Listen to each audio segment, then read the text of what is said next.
Kita udah sering banget dengar berita korupsi di lembaga A yang dilakukan oleh Bapak B di periode A, di tempat B. Tapi sebenarnya korupsi itu apa sih?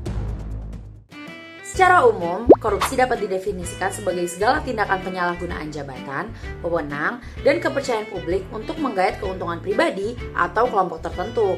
Nah, dasar hukum dari korupsi ini adalah Undang-Undang Nomor 31 Tahun 1999 tentang tindak pidana korupsi. Berdasarkan undang-undang tersebut, korupsi merupakan salah satu tindak pidana dan merupakan permasalahan yang harus diselesaikan oleh negara.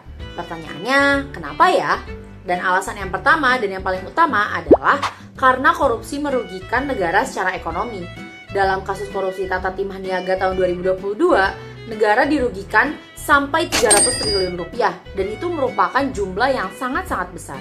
Dari persepsi publik terhadap pemerintah juga terjadi penurunan, di mana kepercayaan publik terhadap pemerintah dan lembaga politik itu menurun.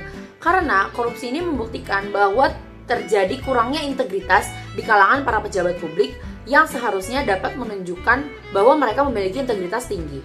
Alasan tersebut membuktikan bahwa pemberantasan korupsi di Indonesia merupakan hal yang sangat penting.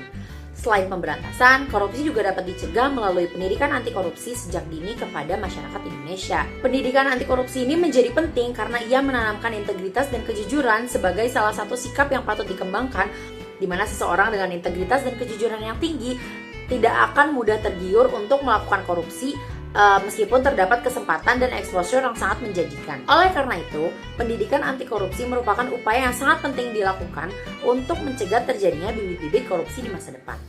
Dan upaya ini sudah tergambar melalui pendidikan anti korupsi yang mulai tersebar di berbagai kurikulum, mulai sekolah dasar hingga perguruan tinggi, yang dapat menekan angka korupsi di Indonesia.